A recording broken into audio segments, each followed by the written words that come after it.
Okay, hello everyone, welcome to another episode. Tonight's episode is a bit more relaxed. The title is Preparing the Species for Interdimensional Communication. I wanted to bring up some new ideas, some new angles I've seen to certain subjects.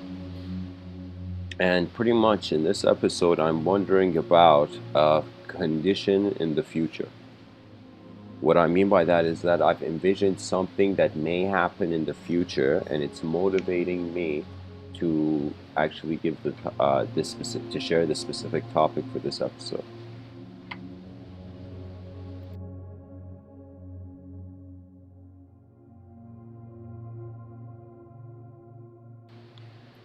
First thing is that event that's inspiring this episode is really I thought about um, if there was an extraterrestrial.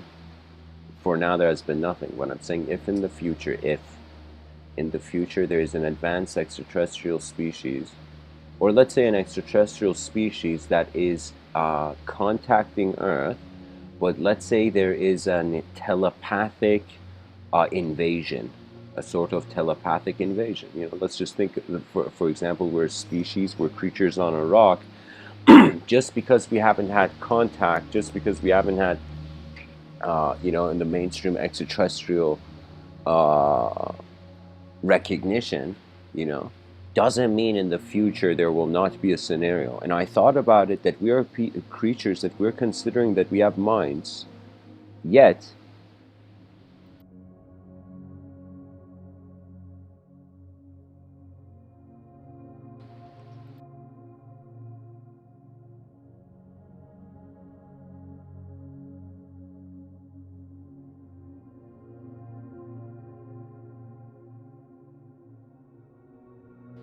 our ability seems to be limited to just the visible physical dimension.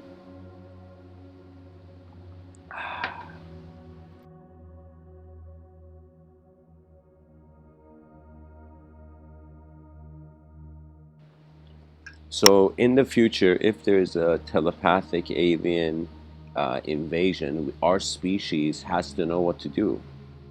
That's a scenario of preparing for interdimensional communication. Now I don't want to paint it in such an extreme setting, but I'm saying if there was something, we human beings have to know not only our position as an object in this realm, but also our position as a subject and the true nature of our attention, really.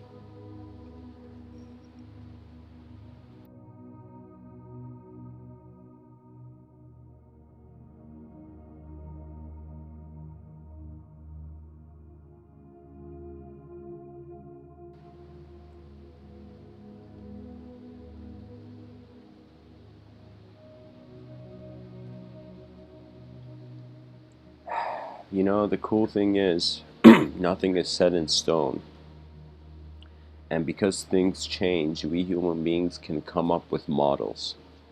Pretty much what I see is, sure, I mean, think of it as there are philosophers, scientists, theologians. You can see different categories, but to me, it's just different human beings using language. What that means is eyes have opened, something is being perceived, and that what is being perceived is being categorized and compartmentalized, in the sense that we look at in the mirror and we say we see our body, but when we wonder about do we see our mind, no, the mind is the seer. Now ancient books and whatnot speak about there being more than the mind, there, and that being more than the mind, being more than the individual as well. Yet we put that aside and we just think we're objects, and subjects are like a mystery to some degree.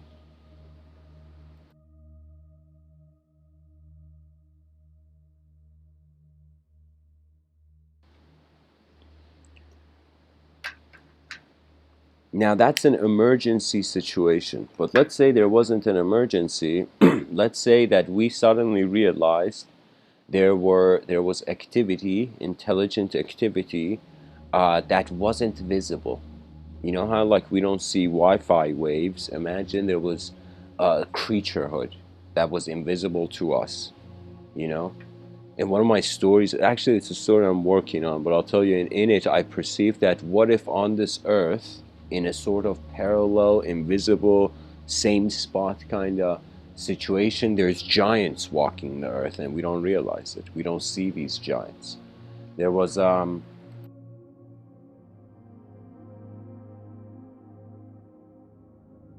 course this is closer to lore, I would say. There was this what was it called?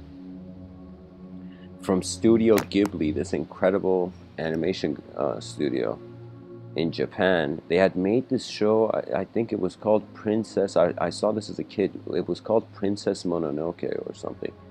And what it was that there was this spirit which was pretty much God. The spirit of God was walking over the forest, you know? And that's a suggestion of kind of there being like, you know, think of like how a waterfall, like going to see Niagara Falls, it's an immense like natural event, you know, it's kind of like an immense presence of nature. So I would say that if there is intelligence in realms that we cannot see, yet that intelligence is natural, we as a natural being may be able to feel its presence but not comprehend it.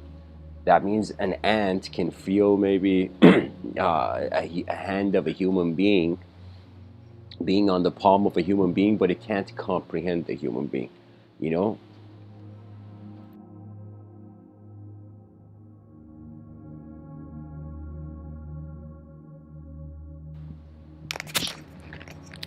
I want to give the audience um, first an image of what interdimensional communication, what the effect of it is, like what its result is. One scenario, negative scenario, we're defending ourselves from telepathic invasion. Uh, Pretty much we are denying our attention's manipulation. But then the other scenario could be that we can't, just like a portal, it's like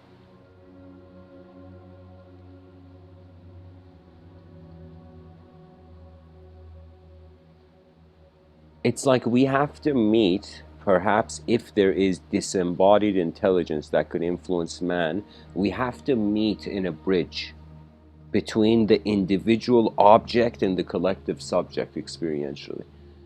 I wrote a book called Cationic Imprints. It's online for those interested. But it's like in it there was this idea that you have to create contact. You know, we technically say make contact, but we don't take the make in the same way. We don't take it literally. That we have to make it. What that means is think of as if there is dimension A and there is dimension B. Now, a creature from dimension A and dimension B want to communicate. If creature from dimension A goes to dimension B would not comprehend it properly. If the creature from dimension B goes to dimension A wouldn't comprehend it properly. But if dimension A and if dimension B create dimension C and they both meet there on an equal level, then dialogue can, intelligent dialogue of some sort can begin with the logos. I mean, what we call the logos is just an inability to see the detail.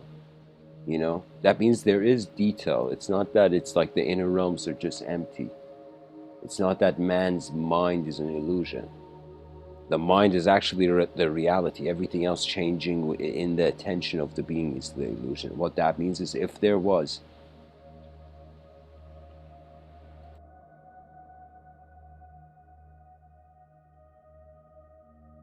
a telepathic invasion, it would be all about where the human attention is going. That means it doesn't matter if there's a telepathic invasion or somebody tells someone to look at something and they never look past that. You know? It's all about how limited the attention is.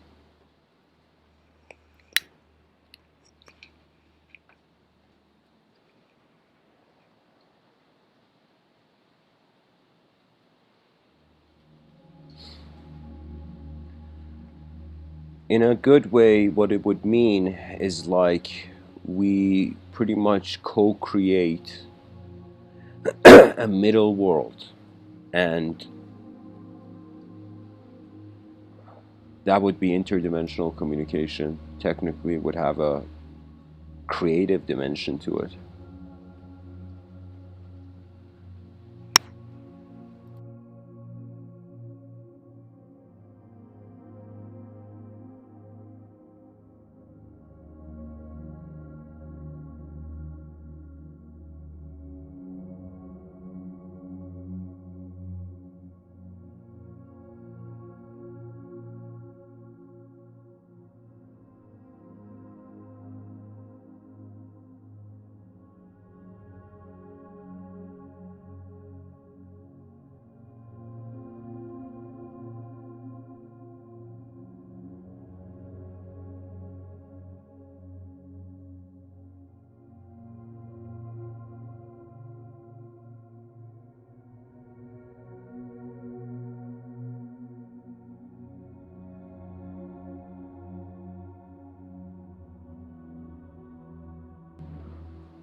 We can say if we experience ourselves in a different location, we cannot have the same language because our language comes from the environment. We're pretty much naming the environment.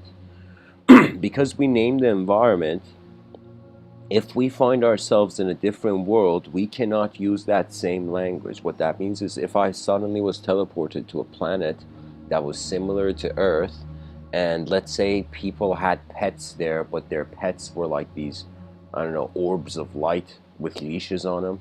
Yeah. I would look at that and be like, oh my God, that looks like a pet owner.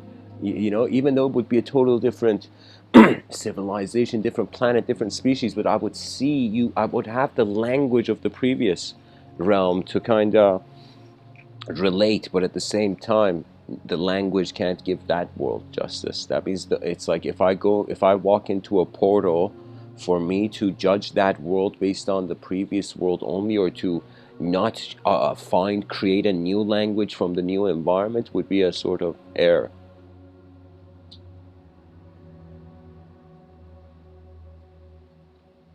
Now, it is important to, I guess, look at the concept of dimensions.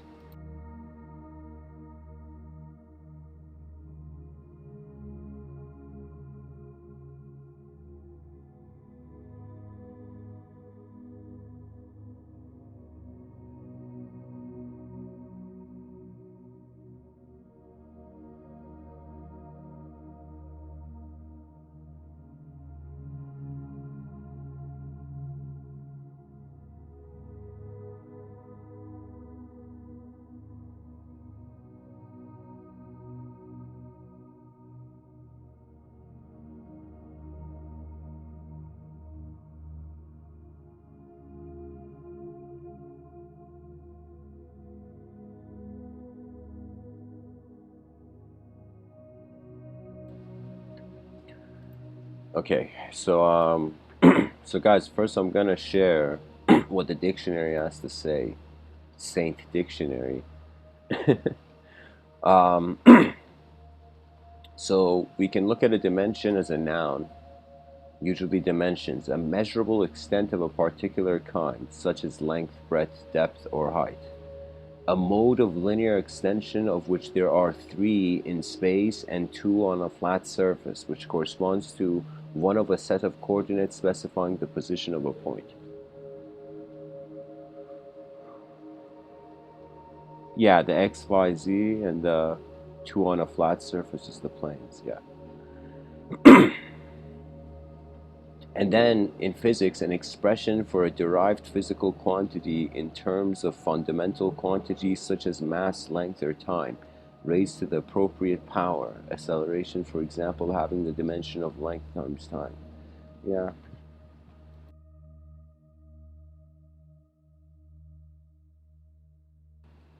Then the next one is an aspect or feature of a situation. For example, like the cultural dimension to something.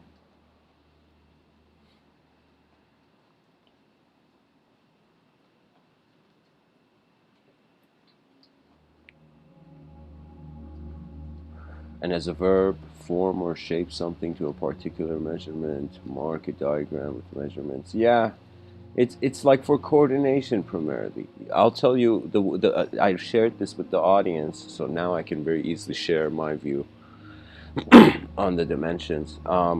See, it has to do with classification, and how the person classifies reality is based on not just their conscious exposure, but due to the contributions of some incredibly smart psychologists, that it has to do with the unconscious, things that the person doesn't even know about, having an influence on how they perceive the moment. An example would be, for example, imagine somebody from a New Age community. This person is sitting on a couch, and the person is suddenly feels something is off. You know, they look around. They're like, "Oh my God, is a tragedy happening in the world? You know, is this some butterfly effect of an intuition? Is something wrong? What's off?" The person is thinking endlessly. Suddenly, a person realizes they've been sitting on a remote. They've been sitting on the remote control. Something that the discomfort had nothing to do with what was in their conscious dimension. Now, when we're speaking about interdimensional communication, we're speaking about the communication of the one dimension from another.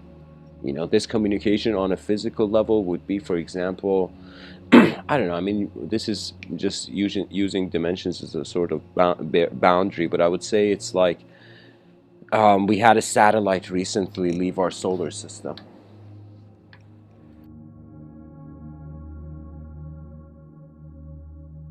I think it was called Voyager 1 or something. I don't know exactly, but it was the satellite where Carl Sagan had kind of put this message for extraterrestrials on the satellite.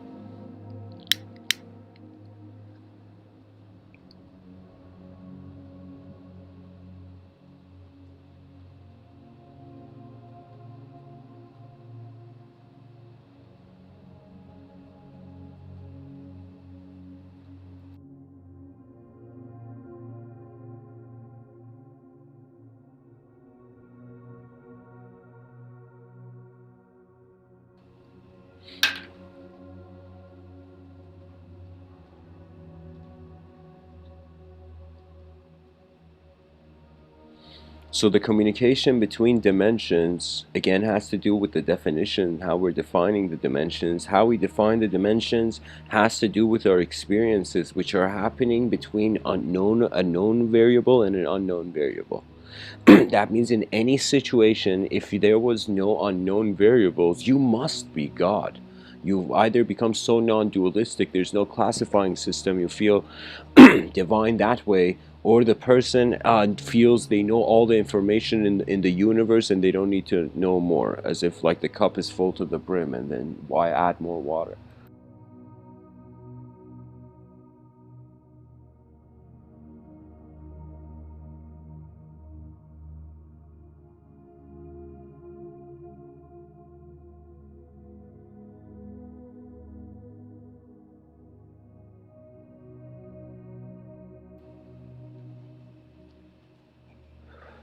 So that means one can communicate. Let's say there's a communication between dimensions from the known variables having a conclusion on the unknown moment. Let's say, okay, let's say we are a creature in dimension A, okay? And there's a creature in dimension B, but we don't know. We have no idea about that creature in dimension B. But we know that there is dimension B, and let's say we want to make contact. All right, so we would have to consider, first of all, if we assume that the creature in dimension B is like us, we could have made an error there. If we assume the creature is going to understand what we say, we've made an error. The best thing is to start playing a game and to see if there are new players that join the game.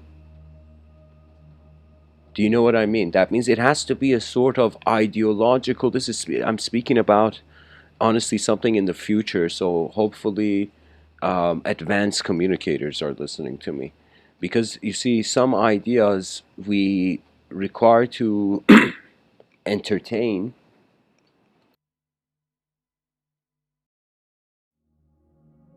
And some ideas we require to do more than entertain. You know, some ideas the person has to really dive into them to comprehend it. So this interdimensional communication could be also a situation where person A. Okay, so let me just finish that example.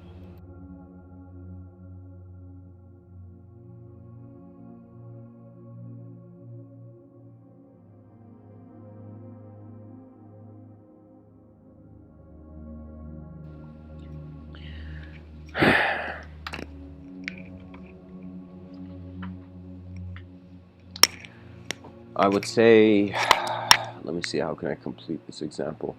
So this is the way I've experientially became acquainted with it so far in this lifetime. It's as if, like, let's say person A is in a dimension A. Person A stops trying to communicate to a creature in a creature, let's say person in dimension B. Person A just looks at dimension A and chooses to completely comprehend dimension A. Do you know? That means, let's say there is no, you know how they say, like, don't chase the butterfly, sit still and remain by the flowers, and the butterfly comes to you. It's the same thing for wisdom. Now, I'm thinking the same thing perhaps requires to be implemented in the sense that we don't even consider dimension B and dimension A. Actually, that doesn't work either.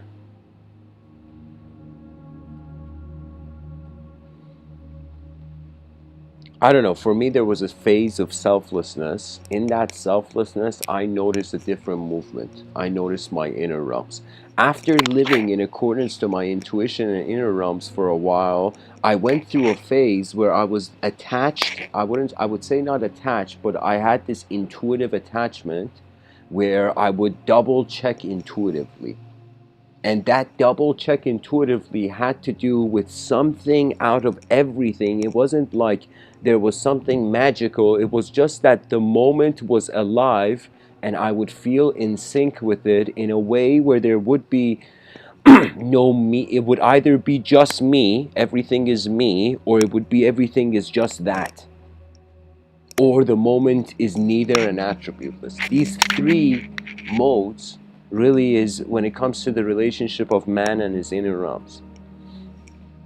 By the way, when I say inner realms, everybody has inner realms. Pretty much if you were to close your eyes and visualize something, that visual is in your inner realms.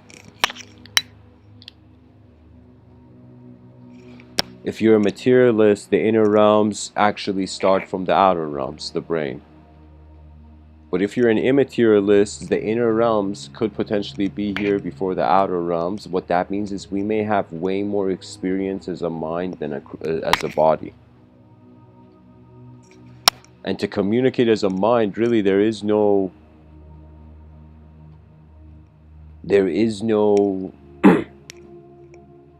what's the term I'm looking for? There is no there are no phones for collective beings. That means either the world is in man's mind or man is in the world's mind, the Gaian mind. Now, the Gaian mind is a generalization, but specifications in the Gaian mind would be, for example, the extraterrestrial archetype, the alien archetype. You see, we have the invisible other in metaphysics and mysticism, and I would say in, I don't know, modern sci-fi, we have the visible other, the stranger from the stars, you know, and then the stranger in the inner realms, I would say.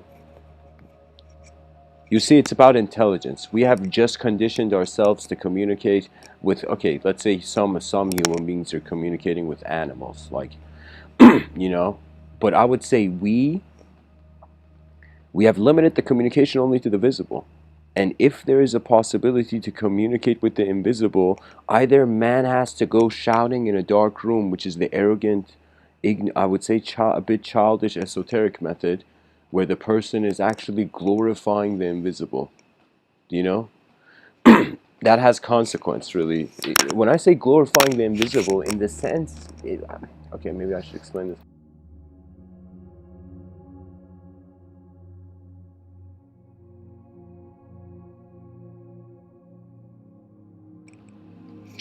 Any insincere effort, insincere, whether it's a micro level of insincerity, it is a nano, I don't know, if it's the tiniest speck of insincerity when it comes to working with the unknown, you would have turbulence, incredible karmic turbulence. That means man's jurisdiction to make mistakes is in the visible outer realms to some degree. But if he chooses to treat the inner realms exactly like the outer realms, with the arrogance of the outer realms, then it becomes unnecessary. Because the whole point of realizing your mind is to realize you're not an object. If you're not an object, what meaning, what individual relationship can you have? That means to want to even glorify the theosophical angle. I think, you know what it is? It's like stories are blurring the experiences that require to be reviewed again. That means it's like one has to think about it. How does the cultural program evolve? How does culture evolve? Culture, first of all, is based on the behavior of the individuals there. And the behavior of the individuals, after many patterns of experience, has been termed. So you can say society is a gathering of 8 billion physical global society. Let's say it's a gathering of 8 billion physical creatures, yet 8 billion worlds. It's the gathering of 8 billion inner realms.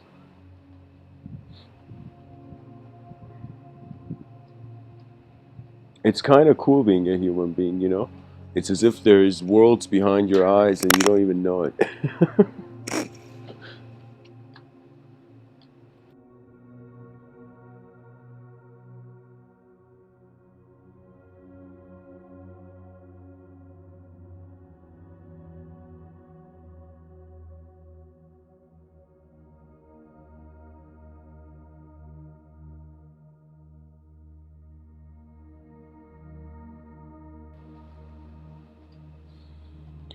Okay, let me backpedal here. Pretty much either a third dimension requires to be created, either we have to go there or they have to come here. Or there's a third dimension, or we can just render it all empty from the beginning and say there's nothing there. And it is such a complex time because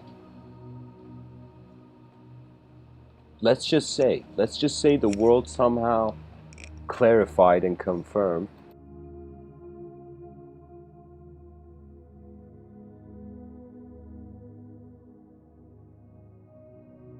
this hypothetical. Let's say, okay, check this out. Let's say in the future, in 100 years from now, we suddenly realize there was another dimension the whole time.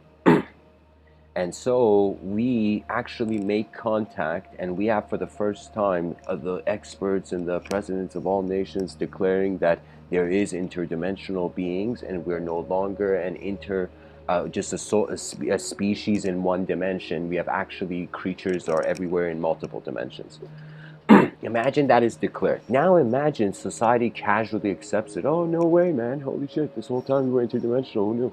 You know? Now imagine something happens where, let's say a university is in discussion with an interdimensional being and they want to test. And the university conducts the study, this, let's say, social experiment, where they bring different people and they begin to see different, let's say, people with different mind constitutions, you know, different psychologies.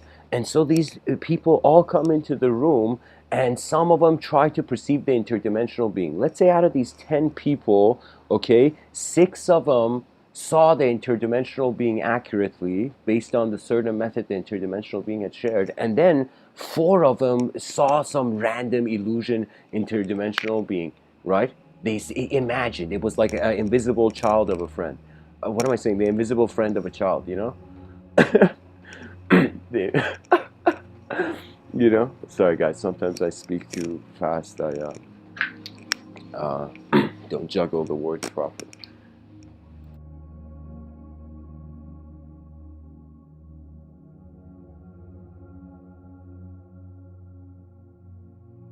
My point is, then we would require experts from all universities after conducting that experiment would realize that human beings have to train themselves to be able to actually make interdimensional communication. That it can't, it's not just, you know, it's like there has to be a sort of preparation. Sometimes I feel my moment is my knowing. And there's times where there's the ideological owner of the moment where I feel okay, I know the moment. Sometimes I feel the moment knows me, sometimes I feel I know the moment. There we go.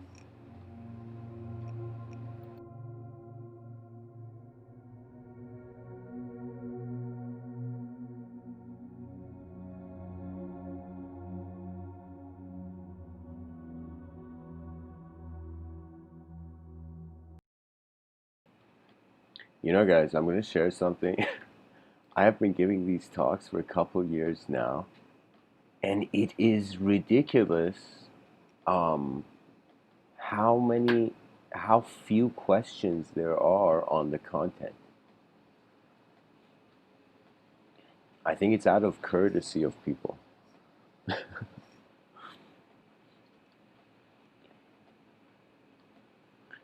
Uh, anyways, to continue, let's change the tune.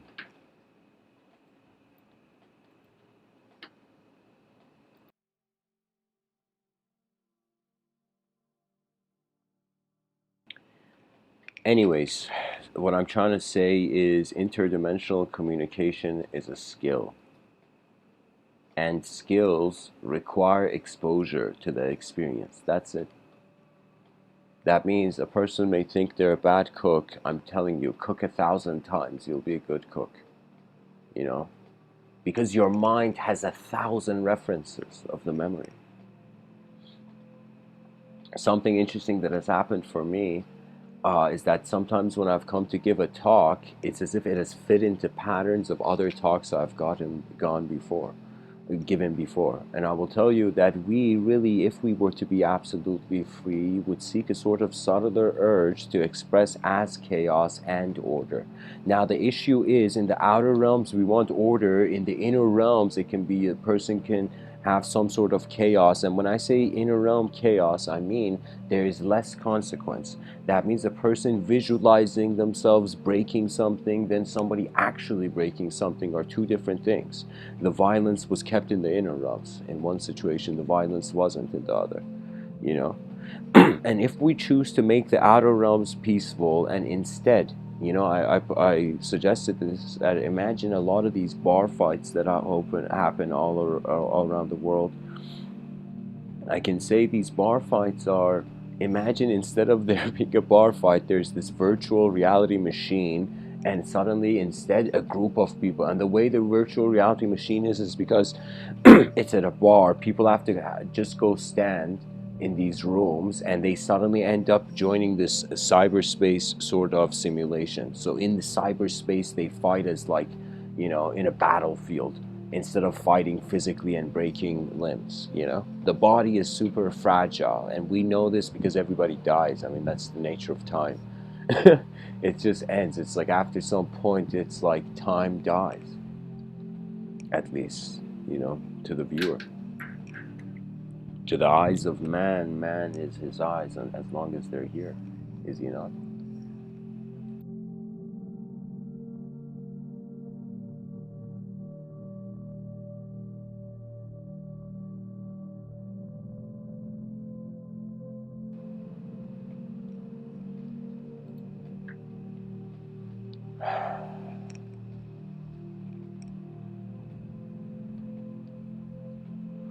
So let's say we wanted to train 8 billion human beings for a potential, just to be prepared for the worst case scenario of extraterrestrial, interdimensional, whatever, invasion or something. So the preparation would have to be with the person learning what their attention is. This is what I would tell you. If you look at the educational system, it was made, a lot of educational systems at the time of war, what do you think the curriculum was?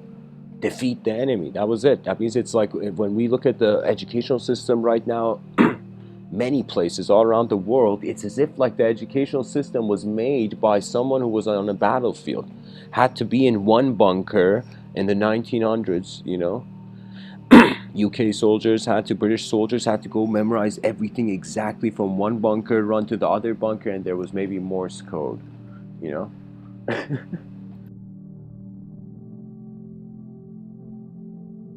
So the educational is designed before a telecommunication era, really, proper telecommunication era.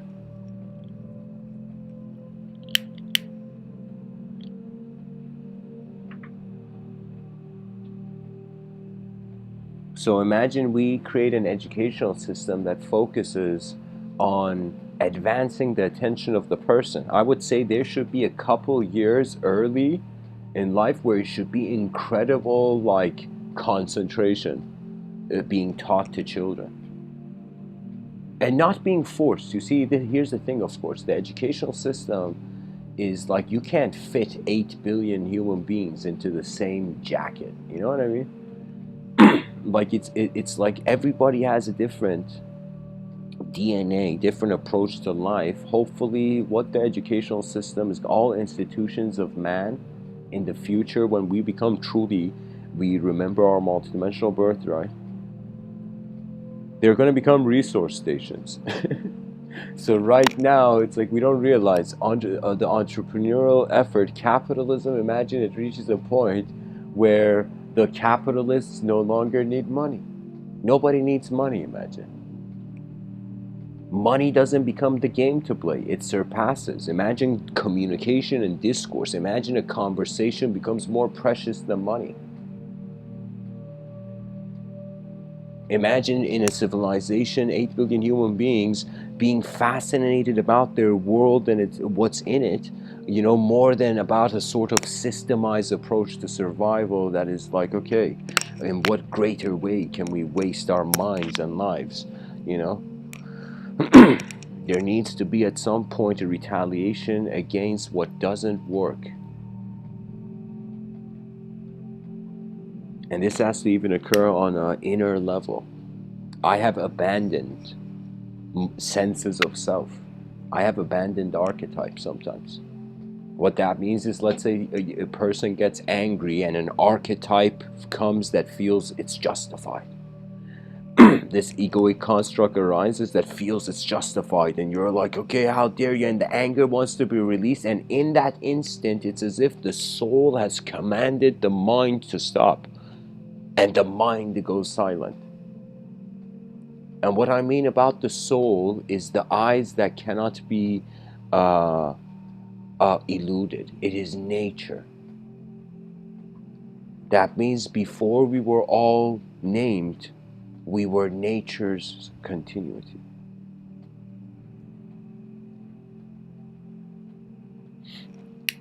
And that's the ultimate realization. Imagine right now, imagine you're a yoga instructor in India, okay? And an alien lands on Earth. Imagine it, or let me say, we have gone so in the future that it's pretty normal for aliens, like aliens can have citizenship. In passport, there isn't just nationality, there is species as well, you know?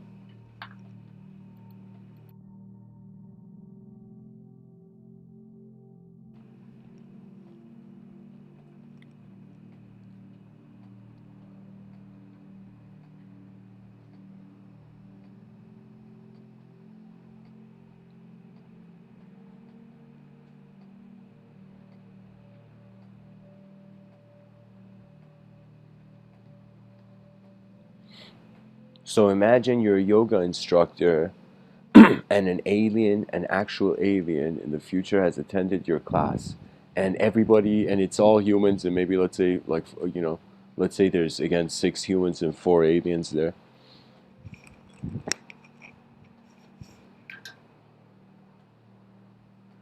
So the instructor would be, okay, so let's all say Om together.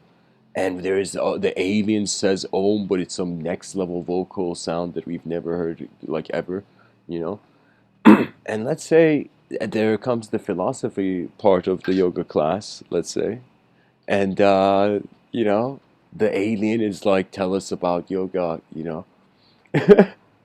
And the yoga instructor is like, yeah, sure, the word means union.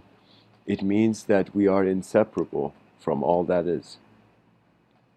And imagine this alien for the first time realizes that there are human beings that have realized how purely their animate expression is energy.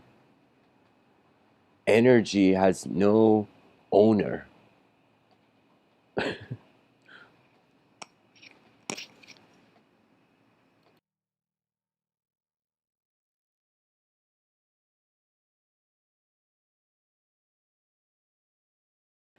All right, guys, I need a quick intermission. I'll be back in a couple minutes.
Okay, so I'm back, guys.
Okay.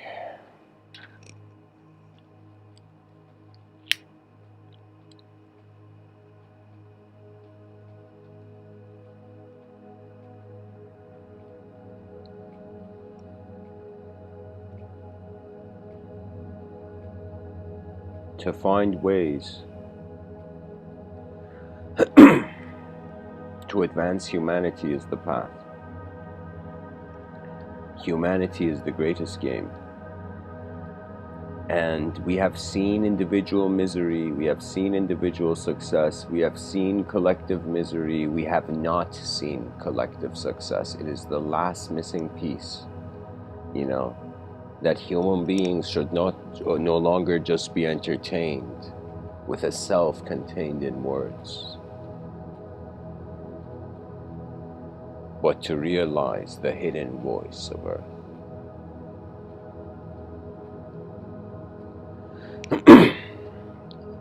The human being is an interdimensional phenomenon to itself. You have been watching your world, so the relationship of dimensions requires a watcher there. In order to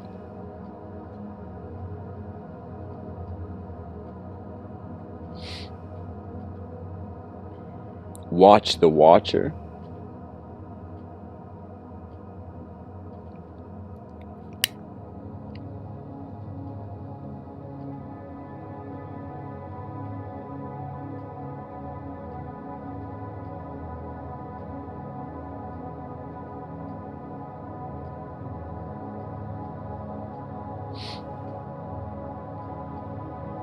I think at some point in whatever known system, in any advancement, there comes an unknown point. That means an unknown driver.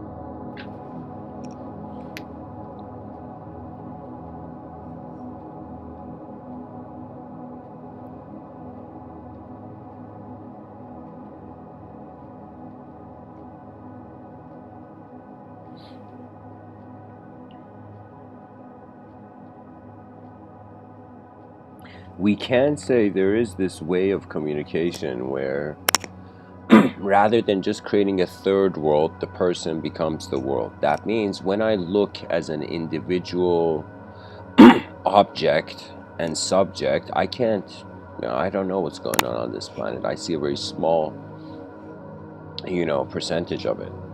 But if I was to become the planet and wonder about the interdimensional, then I would see it clearly. So what that means is if I want to see higher individuals, I would first go try to see if there is a higher world.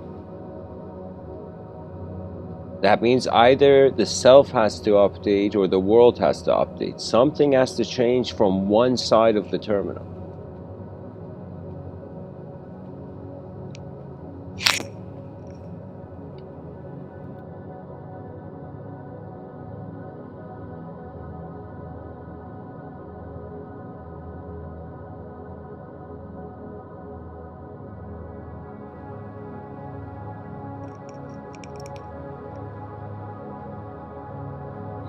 a lot of philosophers had interdimensional relationships. You know, the prophets of religions definitely had interdimensional relationships.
Sorry, guys, I was interrupted. All right.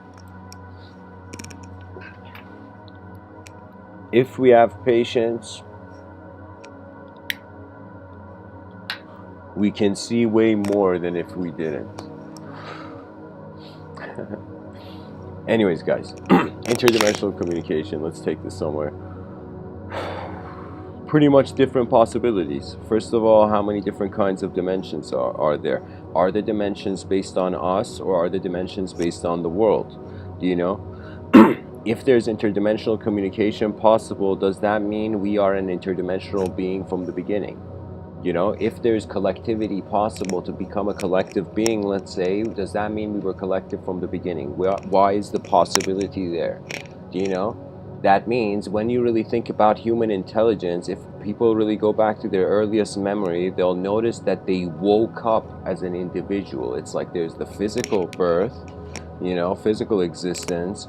You know, the child doesn't have an ideology to itself yet. It's not an idea to itself.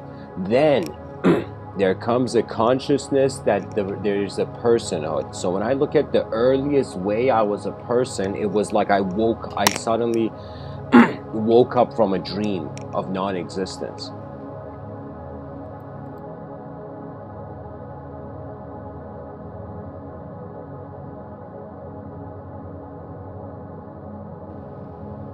Some schools of thought, they consider existence to be a dream. Some schools of thought consider non-existence to be a dream.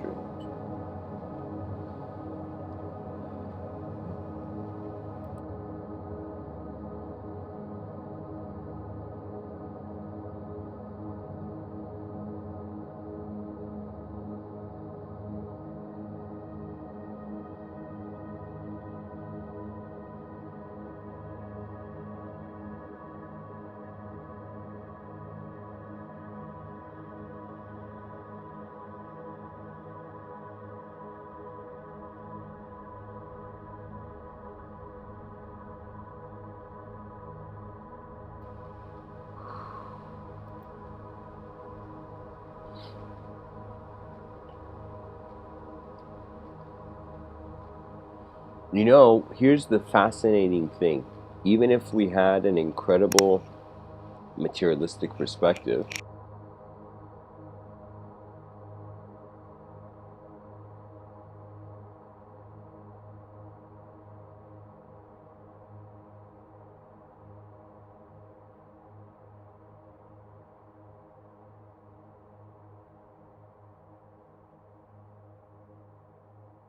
a person can still communicate to the abstract.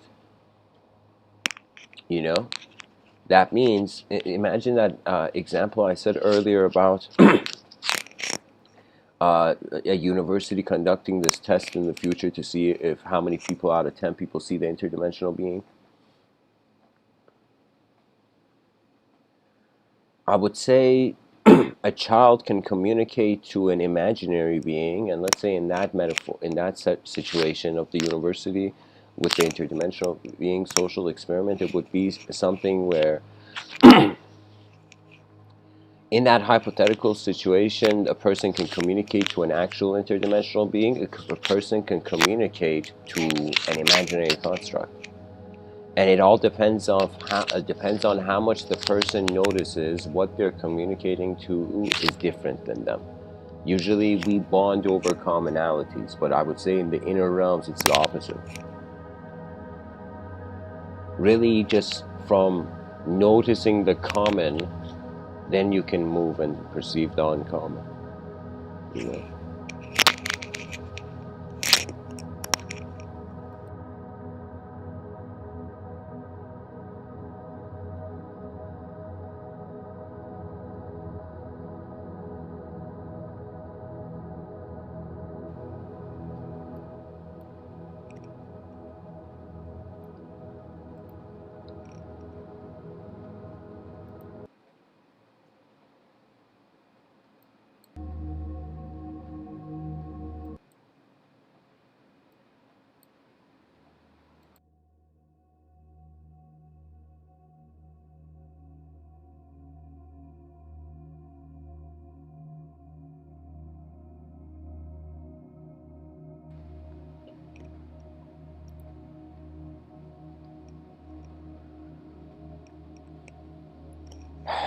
It would also mean we have to transcend, I mean, this may sound a bit odd, but localism, localization.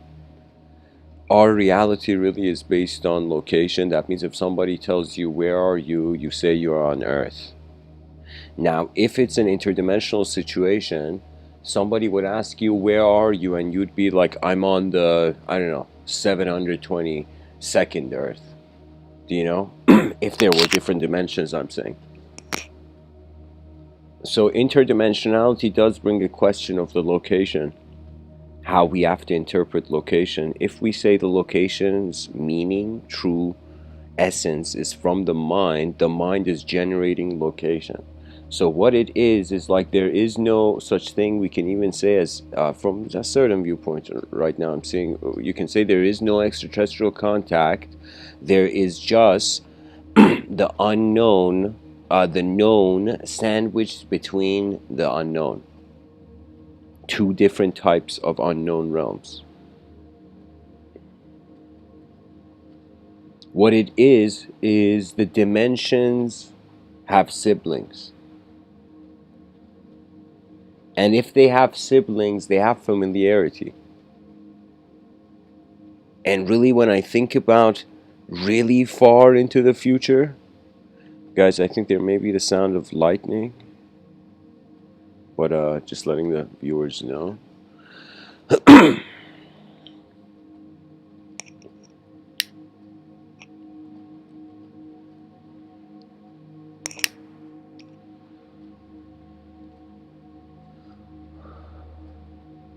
And there's this point where if it's an interdimensional communication, either the face is from there or we are giving there a face. Excuse me. Sorry guys, let me just drink some coffee here. Hold on.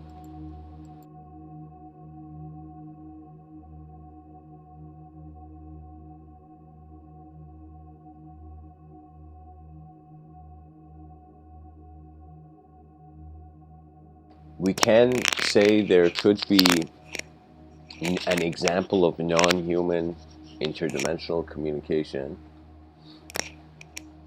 Yeah, a good example of non-human interdimensional communication would be as if a person has an ability to close their eyes and then in their inner realms as a point of sight navigate geometrically, and that point of sight being a geometric shape.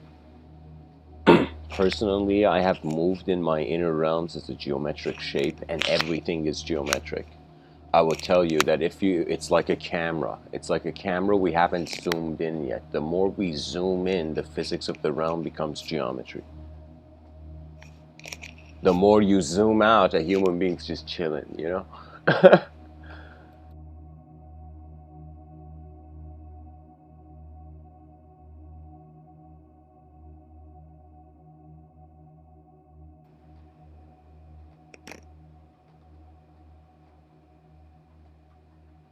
I would encourage people to wonder how they can advance the communication of their realm. We have to become knights of the inner realms, like spelled with a K.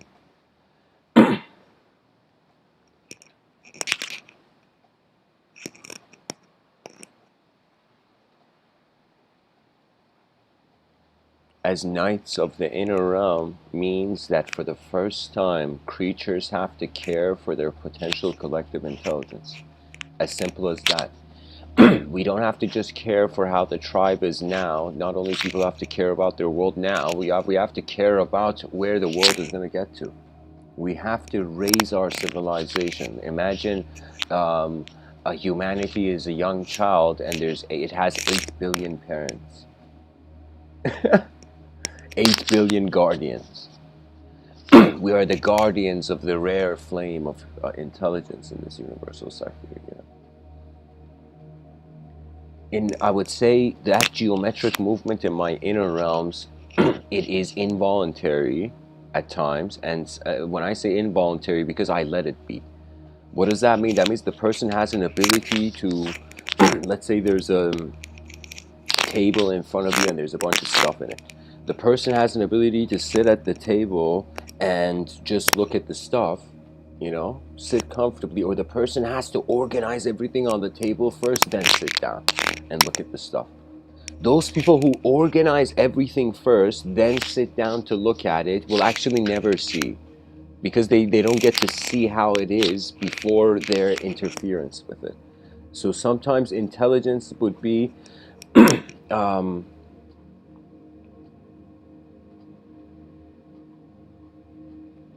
how would I say this, like non-interference.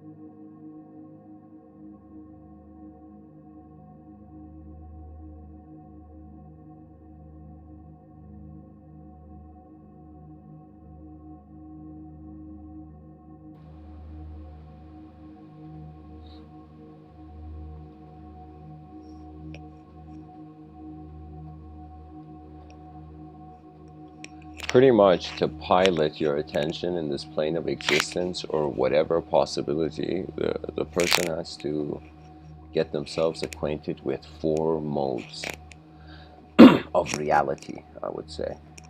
4 dimensions. This is my personal model. I call it Ring of the Absent Heaven. First dimension, 0 dimension. Space. You gotta learn to not just look at space, but be space. This means becoming completely content and comfortable with all sorts of silence and stillness. Once the 0 dimension has been consciously activated, the singular dimension arises. The singular dimension is the 1 dimension. Pretty much it's 4 symbols, 0, 1, 2, and then the infinity symbol.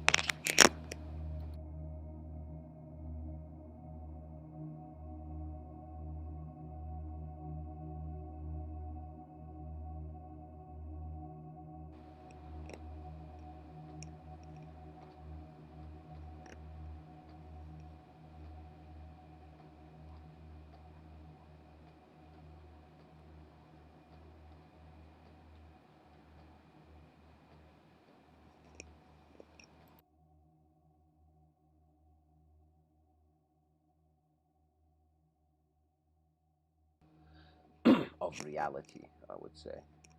4 dimensions. This is my personal model. I call it Ring of the Absent Heaven. First dimension, 0 dimension. In the singular dimension, there needs to be an ability to be comfortable and content with individual phenomena.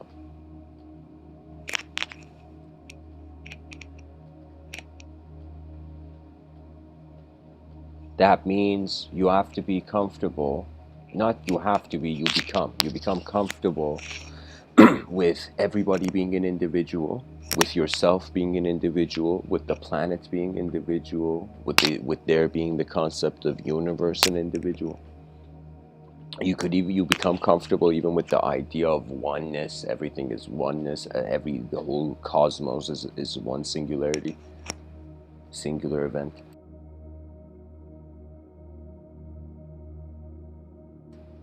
After you're comfortable,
excuse me, after you're comfortable with the singular, there comes the dualistic,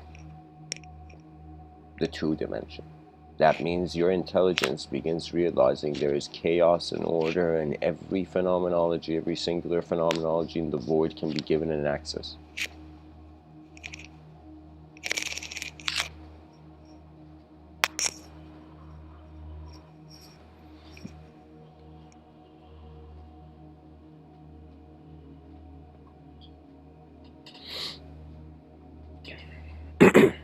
Language is a dualistic technology. So in this dimension, the person becomes comfortable with all types of phenomenology, linguistic phenomenology. What does that mean? That means you notice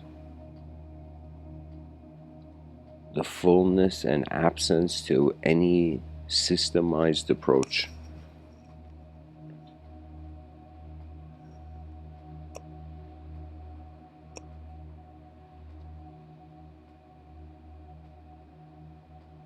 Because the realm has a chaotic dimension and ordered dimension, these are two sides of the same coin. This is why many ancient texts that were truly trying to interpret the world have a chaotic dimension and ordered dimension to it.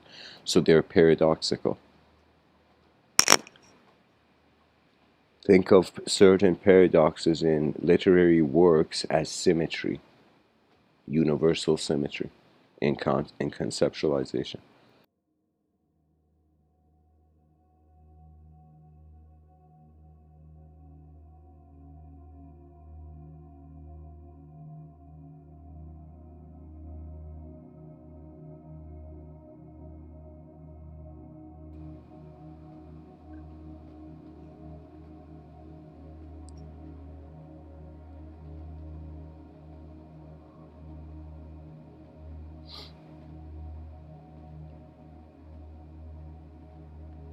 There is this view, of course, I cannot avoid this, it is very key in yogic thought, that it says that as the yogi meditates, as the sadhu seeks the ultimate state and meditates, eventually the divine remembrance of the sadhu is found, and then afterwards, through intuitive abidance, siddhas are given. CDs, I would say.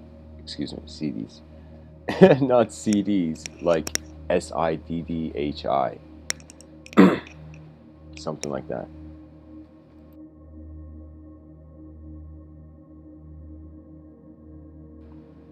So a CD is like a boon, it's like a special power, it's like an ability. So imagine certain yogis would unlock abilities.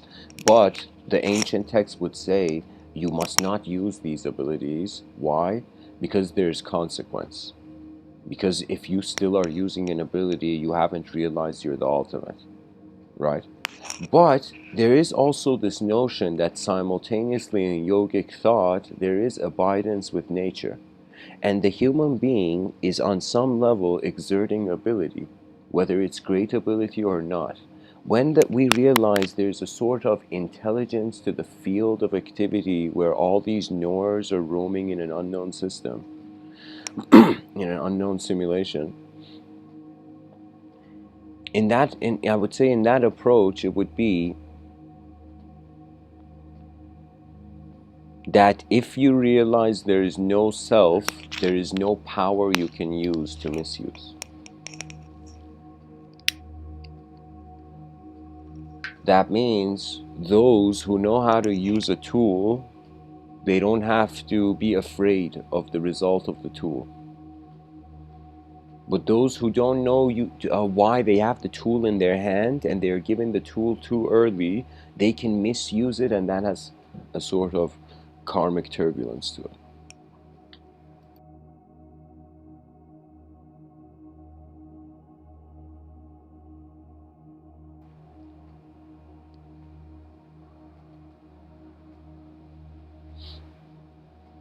In my work and in these talks, I have shared the archetype of the advanced communicator.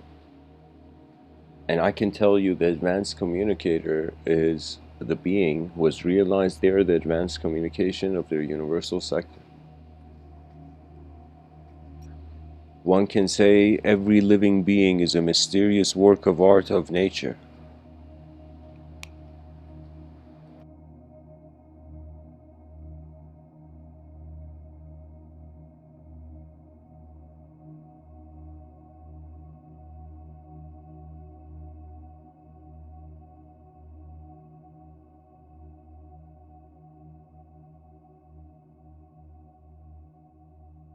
We are those mysterious works of art in nature that can notice a work of art of nature beyond ourselves, or notice ourselves as part of something beyond.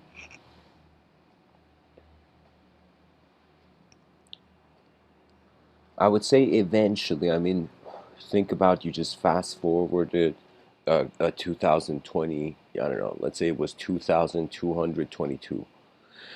Eventually, like in the future, people are going to consider much more sophisticated multidimensional context to everything and then attempt to actually actualize it and really see what's going on here. The way I see our species is that we are, whether, think of it this way, there's two kinds of mist, two kinds of fog. There is a fog that is around the individual, and then there is a fog around the collective. There are some things the individual doesn't know. There is something that no individual knows.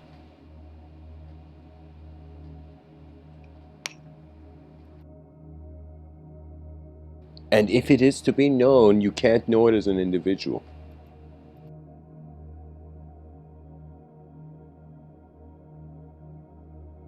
That means we can say this is a sort of phase of conditions, of a sort of conditional knowledge in an unconditionally unknown vastness.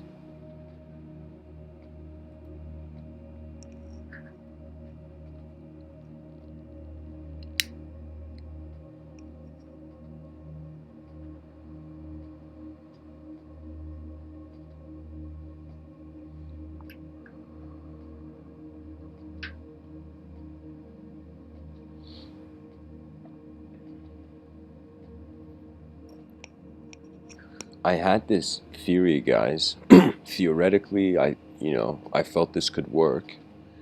I thought, what if we had an ability in the future that we could in suddenly um, plant giant trees everywhere, ridiculously giant, uh, ridiculously giant trees, and we could build civilization above them.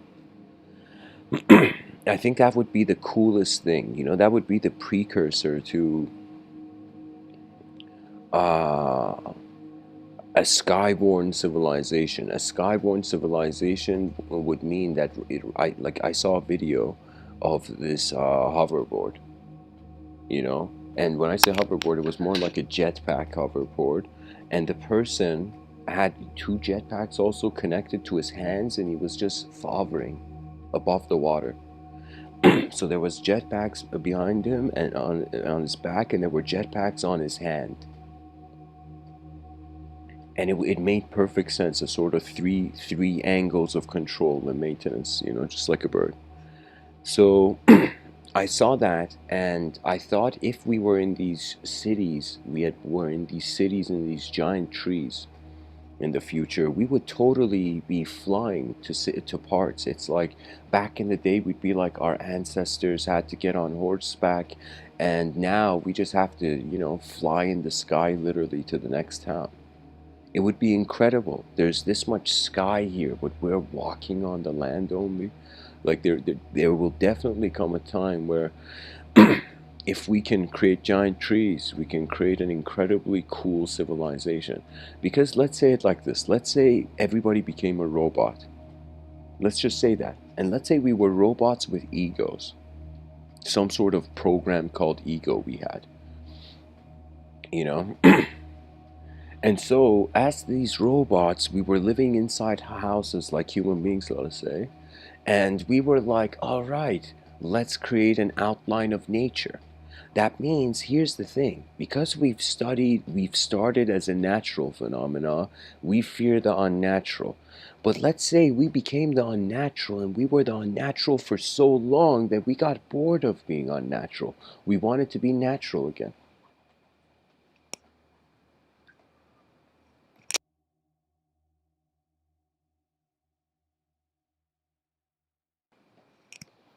So I could say that right now, the nature and simplicity we feel, if history repeats itself, is in common with maybe a couple thousand years in the future. They are gonna want to find this type of moment again.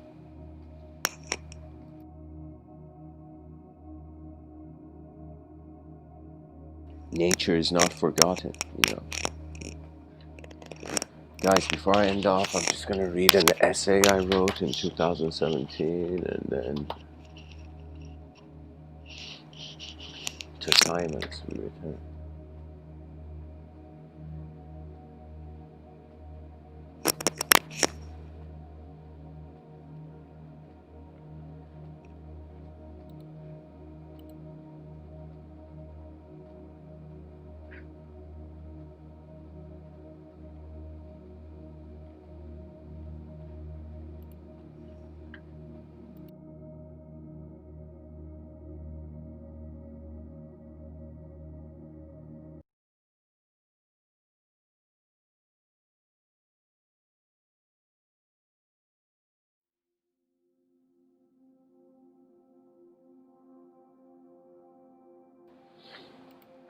Okay.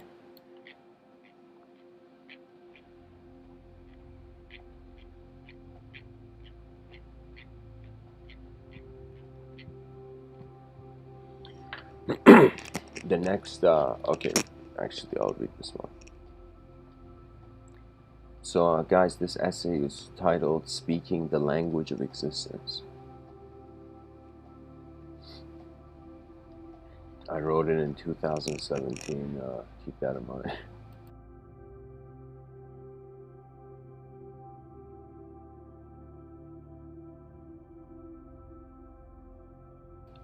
And people can treat the talk as if it's over, because after this essay, I'm going to tune out, guys. So, thanks for whoever's listening.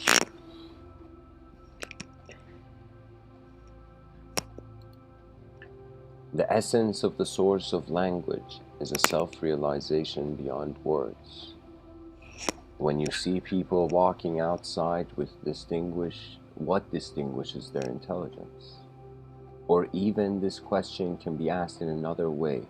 On this random rock spinning in space, what is the most advanced expression of an advanced state?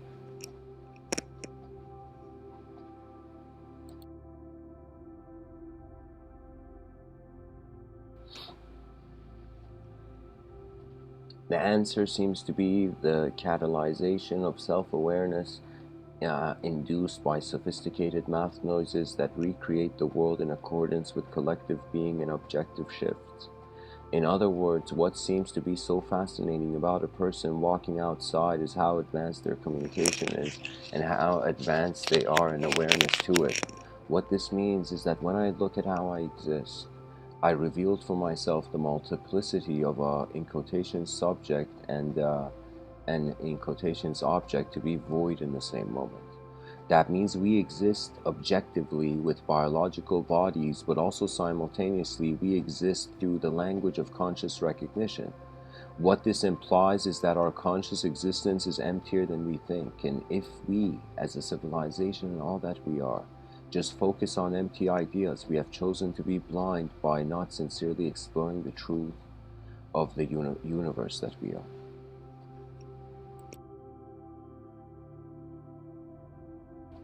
Some will read these words and only see words. Some will read these words and only see worlds. Some will read these words and only see themselves. Wisdom belongs to the last. Language is a global epidemic, but also a very beautiful multidimensional tool. It is said that if they make you ask the wrong question, they don't have to worry about your answers. My beloved, you exist in quotations here and now. Isn't that fascinating beyond language and thought, which is only an aspect of your moment?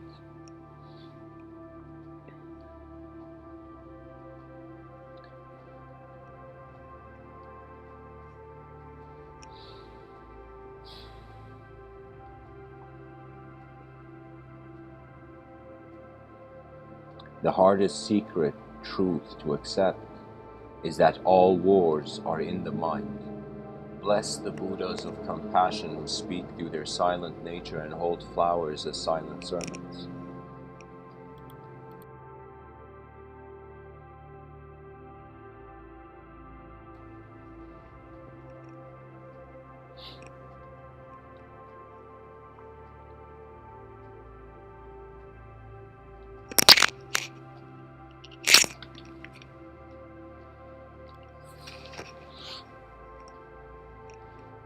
I have written this book poetically, but the truth was always a silent one. It's in caps. If direct experience could be divided in duality as in quotations the experienced and in quotations the experiencer, my whole emphasis is that language and ideology and all that they lead to is only in the realm of the experienced.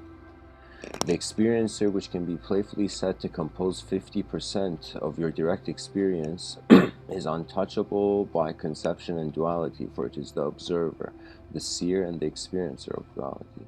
You are the ultimate witness of the cosmos within a moment that cannot be separate from all that is. How could existence be separate from existence? How could cosmic intelligence be blind to itself? We are an evolving species. It is now time to move beyond time and evolve beyond the games of language. If the world of noises is temporary, then let us remember eternal silence. As much as the light of the sun is in your eyes are in the sun's light.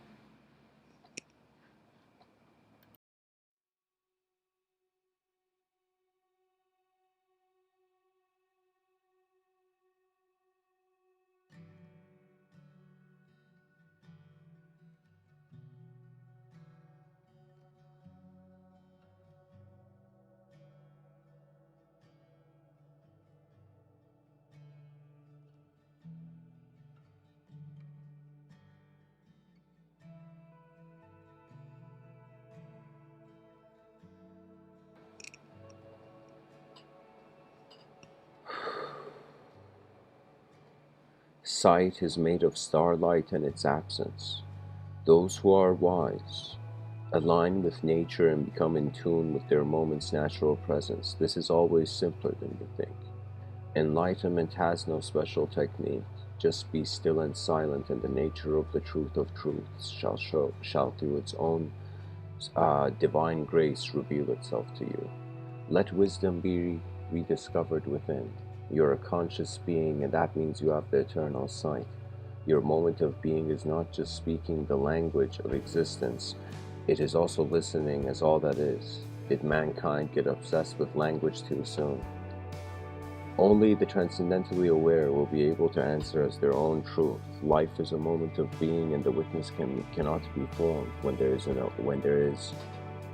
Sorry guys, this song is too.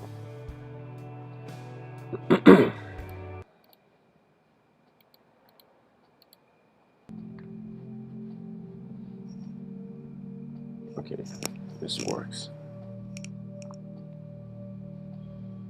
Where was I?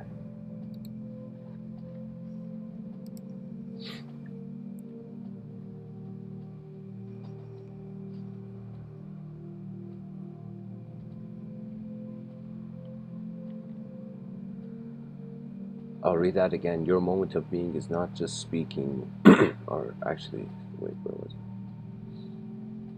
Let wisdom be rediscovered within. You are a conscious. Sorry, guys, hold on.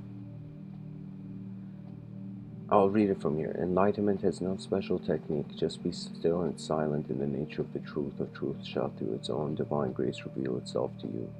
Let wisdom be rediscovered within. You're a conscious being, and that means you have the eternal sight. Your moment of being is not just speaking the language of existence, it is also listening as all that is. Did mankind get obsessed with language too soon? Only the transcendentally aware will be able to answer as their own truth. Life is a moment of being, and the witness cannot be formed. When there is as awareness beyond the form.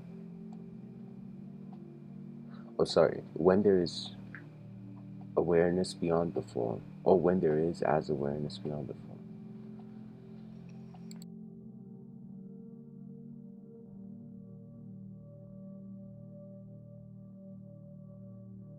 Actually, guys, this is the quote. This is the sentence. Life is a moment of being, and the witness cannot be formed when there is awareness beyond the form. As one observes how advanced their intelligent, existential, and experiential communication is, they will soon see the edges of the worlds of language, and just like those shows on TV, the ship will float beyond the waters of a flat earth. The space of life is infinite for those who are in the finite. As you go within every concept, idea, and language ever known, the void will remind you of the majesty of your breath, and how the spontaneity of existence, even in this moment, is so profound it can never be lost. Kiss truth with lips that belong to all eyes. There is no creature in the dark, you're simply alive beyond thought. In my personal self-inquiry about my own nature of consciousness, I have noticed I have no qualities other than where my attention is on. As if my conscious attention was made of glass, whatever surface, texture, color of experience it goes on, it becomes one with it. Simply said, I am aware of everything through nothing, which simultaneously and naturally brings simultaneously and naturally brings an awareness of both.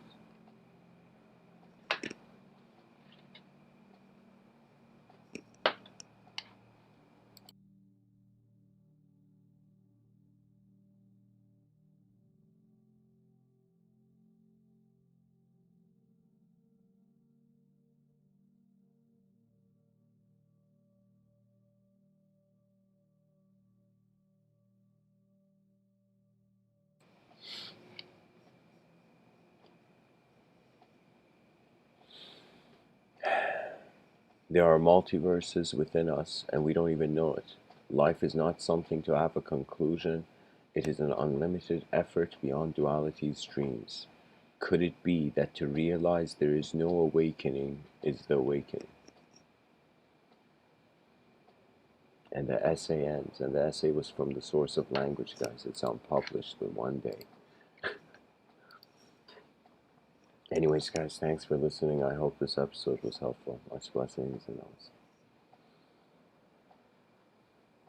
Oh yeah, and one more thing.